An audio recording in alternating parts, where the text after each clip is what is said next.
Velkommen til Thin Blue Lines Gala-middag 2024. Take it!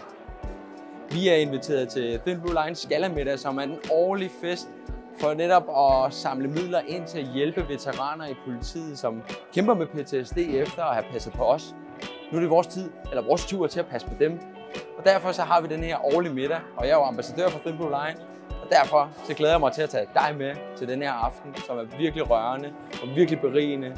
Og man får virkelig en indsigt i de her politifolks arbejdsliv.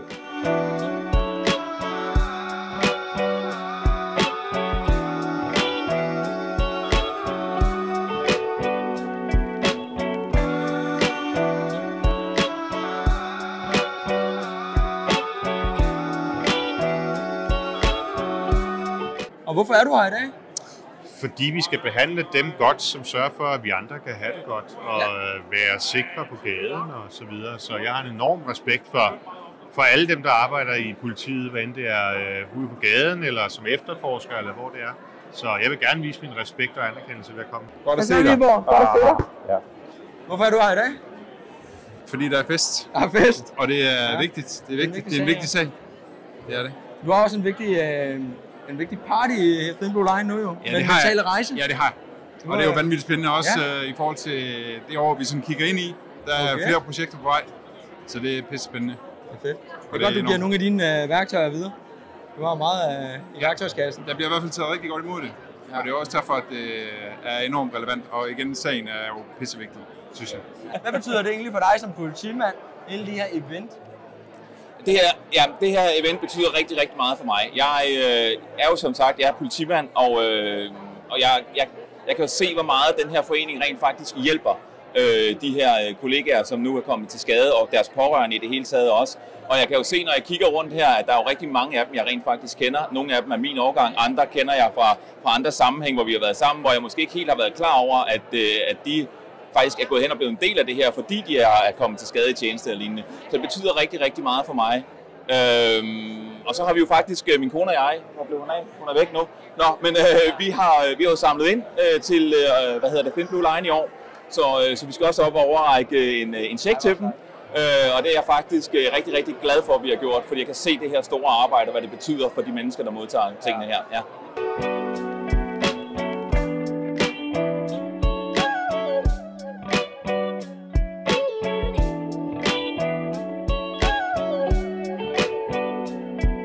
Hej Nicolas. Hej. Vi kender jo hinanden rigtig godt. Ja, det gør vi. Vi har jo snakket meget sammen. Ja. Og du er næstformand for Thin Blue Line.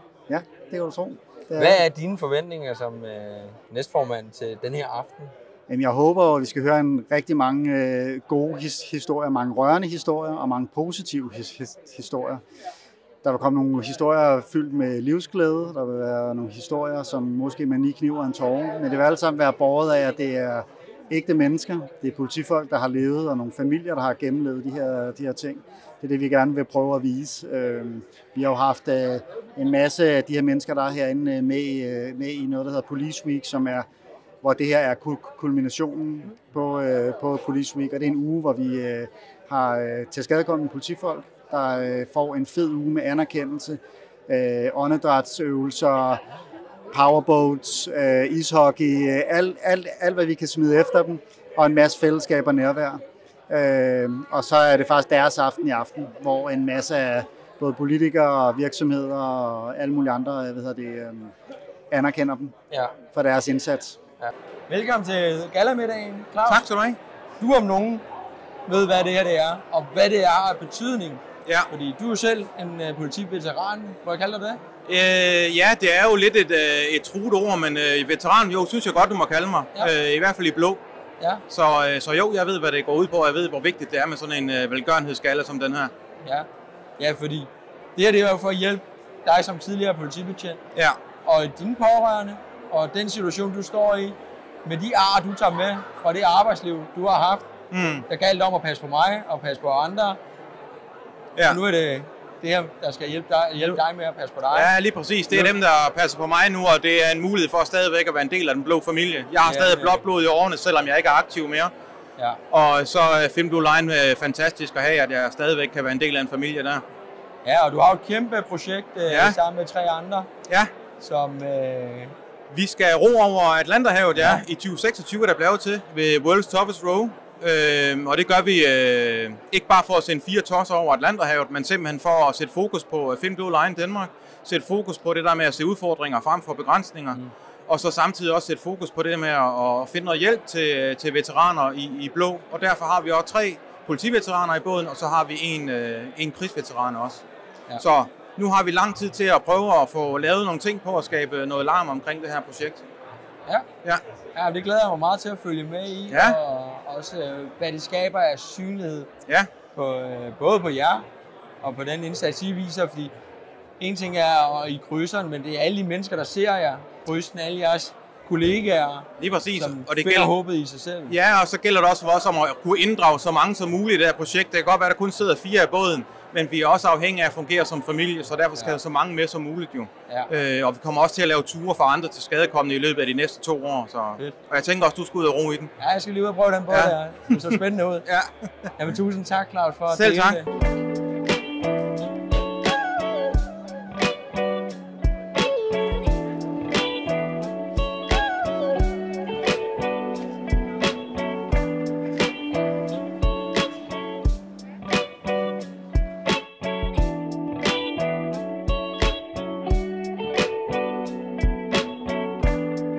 Hej Lardo. Hej Patrick. Og tusind tak for sidst. I lige måde.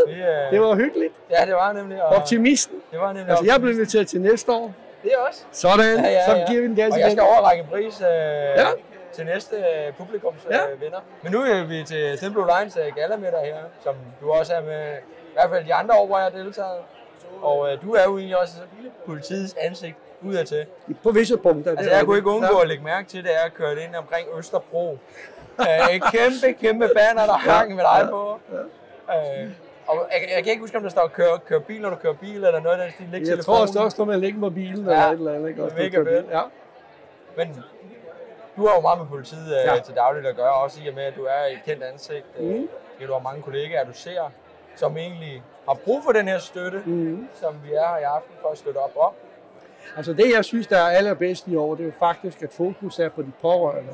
Vi har selvfølgelig meget fokus på kollegaerne, der er derude og har behov for hjælp, og det skal vi stadigvæk have.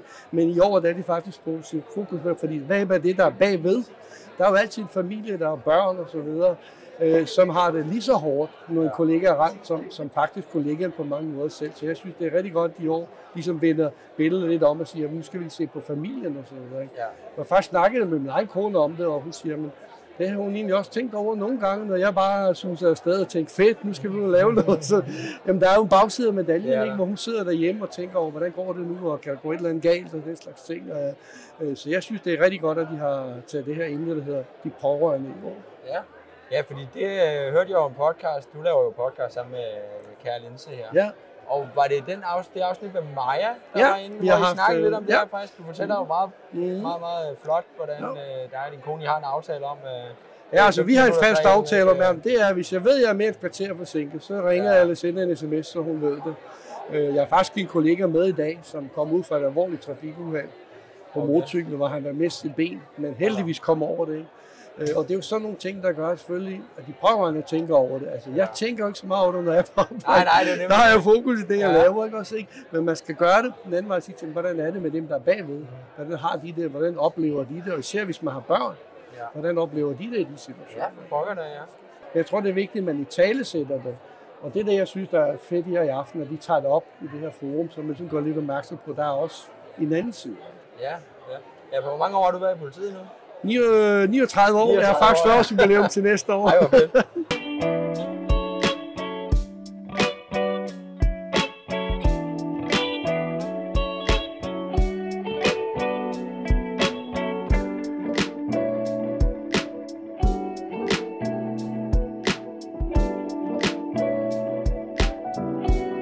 Du er altid med her. Det har du også været de andre år. Og du har altid god energi og et stort smil og positivitet. Hvad er dine forventninger til den her aften, hvor vi skal støtte til skadekommende betjente og deres pårørende? Men det der jo er ved festen her i aften, det er jo en af årets højdepunkter. Det er jo en fuldstændig fantastisk fest, men det er jo også en fest i alvorens tegn, og hvor vi jo jo både hylder og forhåbentlig også via nogle af de bidrag, der kommer ind via auktioner og andet. Jeg er også sådan en købepige i aften, kan man sige. Fordi jeg er også på auktion. Men hvor vi forhåbentlig kan støtte nogle af de projekter, som Thin Blue Line står for. For det er jo ikke gratis, selvom at de gør et kæmpe arbejde, og rigtig, rigtig meget af det er frivilligt. Jeg er dybt imponeret over det. Ja. Og så tænker jeg jo lidt over, at jeg var selv tidligere straffet, og det er du jo så vi er også, jo en fordi slags du har, kollegaer, kan vi er lidt kollegaer på det område der, ikke? Og det jeg egentlig godt kunne lide ved det her budskab, det er jo, at vi er velkomne. Ja. Og det er vi jo fordi, at alle de mennesker, der er her i dag, er politibetjente og politikere og sådan nogle ting. Det er jo, når man har taget sin straf, og man ligesom har taget ansvar for sit liv og sine handlinger, så er man nulstillet. Så er man nulstillet, og det er sådan, det er. Det er det nemlig. Og du? Og vi er på fri fod begge to. Det er vi også jo. Stadigvæk. Ja, stadigvæk. Det har vi en ambition om at blive. Det plejer vi faktisk også at snakke om sådan en gang hvert år. Det vi er stadigvæk på fri fod. Det er vores salemne. Jeg er helt lettet, når vi ser hinanden. Så ved vi. Der er en af vores egne. Der er ingen af os, der har klokket i det. Nej. Tak for det, Inger. Selv tak. God aften. Hej, Stine. Hej, Patrick. Velkommen til Thin Blue Line Skallermiddag. Ja, og det kan jeg jo også sige, fordi jeg er jo også en del af Thin Blue Line, så det er jeg jo rigtig glad for, ja. Og vil du ikke prøve at sætte nogle ord på, sådan, hvad betyder det her for dig? Hele det her event, hele det her arrangement og alle de mennesker, der er her? Jamen det, der faktisk er rigtig sjovt, det er, at jeg har været med som gæst de sidste 2 år, og blevet rigtig berørt af det. Og så er lille skæbnen, at jeg i foråret blev direktør for organisationen, og det har bestemt noget at gøre med, at jeg har været her til de her galaaftener, hvor jeg kunne se, hvad det er for en vigtig sag, det handler om. Og nu er jeg blevet direktør, og jeg synes jo, at det er en fantastisk sag, en kæmpe vigtig mission, vi har som organisation, og der er sket rigtig meget i de 7 år, den har eksisteret, og der kommer også til at ske rigtig meget de næste år, så det er rigtig godt. Ja, det glæder vi os til at følge med i. Nu havde jeg en lille kort snak med Rune Viborg, der har fortalt om, at næste års kalender, at det er bare han skal bidrage med. Det er jo rigtig, rigtig spændende ud. Ja, altså det er jo især lokale afdelinger, vi er i gang med at oprette, og så er det nogle professionelle forløb, vi har testet af i løbet af året i år, og det kommer vi til at folde endnu mere ud til næste år. Og så er det jo i år, at vi har fokus på de pårørende, så vi samler en masse penge ind til det, sådan så vi fra 2025 kan sætte en masse initiativer i værk, som også hjælper de pårørende. Okay, så når du siger afdelinger, så er det sådan, så nu har vi noget i København, så kommer noget på Fyn og Jylland, og så vi kommer mere ud i yderkredsen. Ja, altså Thin Blue Line er jo i hele Danmark, men vi har brug for at være lokalt forankret, så det betyder, at vi har lokale afdelinger i alle regioner inden nytår, og så går vi til Grønland og Færøerne efter nytår i starten af 2025. Så ja, der er rigtig travlt. Ja, det er rigtig godt, men vi kan mærke allerede, at det rører på sig, og vi har allerede fået saunagusmestre i alle regioner. Vi har en masse socialrådgivere, der gerne vil hjælpe os frivilligt osv., så vi kan allerede mærke, at der er god medvind og stor interesse for det, så det er vi glade for. Mega fedt. Ja. Tusind tak for det, Lille. Selv tak. Vi glæder os til en forrygende aften. Det er godt. Det gør vi også.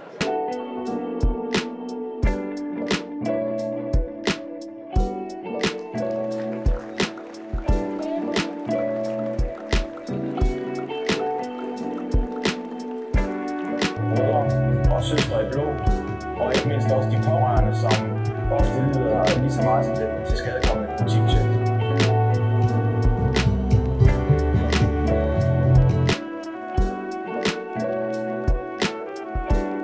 Hej Pia, og velkommen til. Tak. Hvorfor er du her til Thin Blue Line Skallermiddag? Du er politiker. Jamen, jeg bliver så glad, når jeg bliver inviteret, fordi jeg synes, det er så god en sag at støtte. Ja. Jeg synes, det er så vigtigt at vise, at vi sætter pris på politifolkene og deres pårørende og de, der er til skadekommende. Det synes jeg er meget, meget vigtigt, fordi der er rigtig mange, der har sorg på krop og sjæl. Og så glæder jeg mig til en hyggelig aften. I plejer at gøre det rigtig, rigtig godt. Ja. Så jeg synes bare, det er et meget, meget flot arrangement altid, så jeg glæder mig hver gang og vil meget gerne støtte Thin Blue Line. Jeg har været med fra første færd.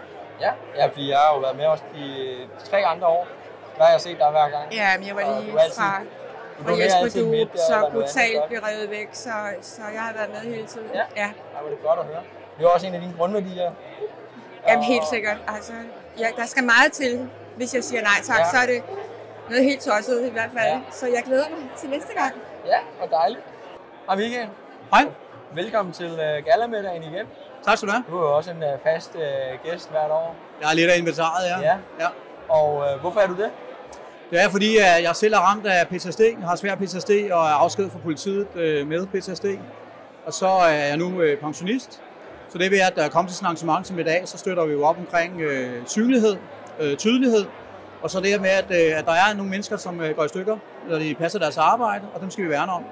Og så er lige netop i dag og i den her tid, så er det selvfølgelig også de pårørende, og, som vi har fokus på, hvilket er mindst lige så vigtigt. Så når de sender en politibetjent på arbejde, så er det ikke sikkert, at de får den samme mand, kvinde hjem, som de sender ud. Så derfor så synes jeg, at vi sådan skylder at favne det og have et fokus på det.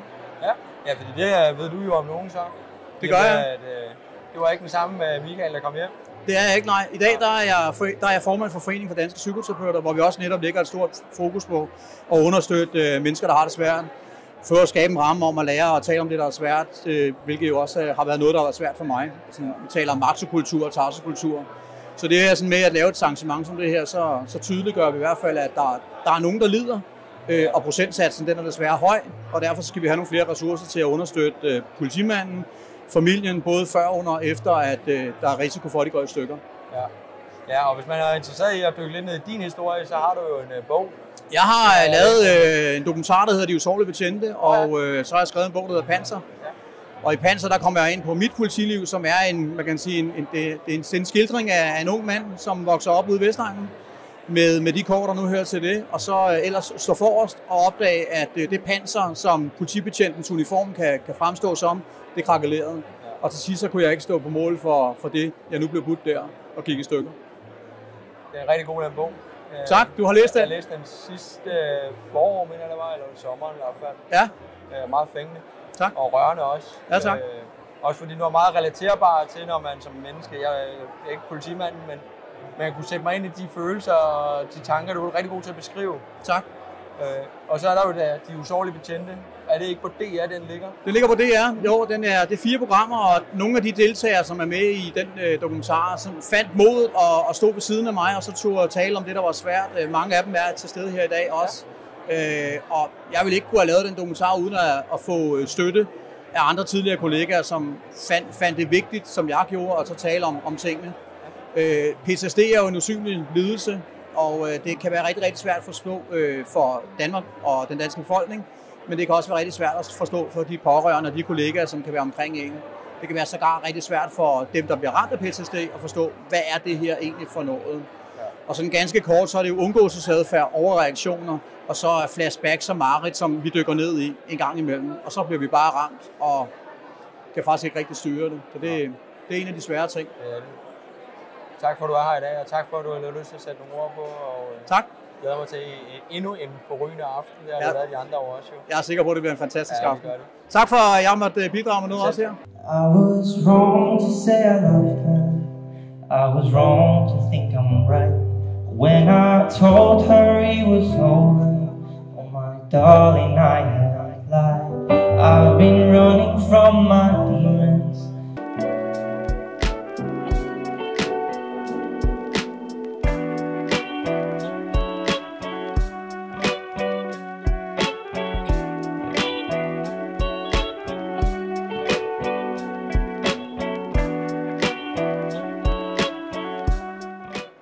Wow, sikke en aften. Det var over alle forventninger igen. Maja og Thin Blue Line, de har virkelig formået at skabe noget fantastisk, smukt og rørende. En masse penge blev samlet ind, og mødte en masse mennesker, der fortæller deres sårbare historie. Vi hørte også nogle succesfulde historier, hvordan Thin Blue Line netop har givet det her fællesskab, som de her tilskadekomne betjente, og deres pårørende har haft førhen som politier. Nu har de i Thin Blue Line, hvor de stadig er sammen med deres blå kollegaer, og deres pårørende er også en del af det. Nu vil jeg takke af for i aften, og simpelthen gå hjem og nyde alle de indtryk, og nyde alle de smukke mennesker, som har doneret. Og du har stadig muligheden for at sende et lille bidrag til Thin Blue Line ind på deres hjemmeside. Jeg er super stolt af at være ambassadør for den her forening, fordi de gør en kæmpe forskel. Og det kan du være med til også at gøre. Tak for i aften.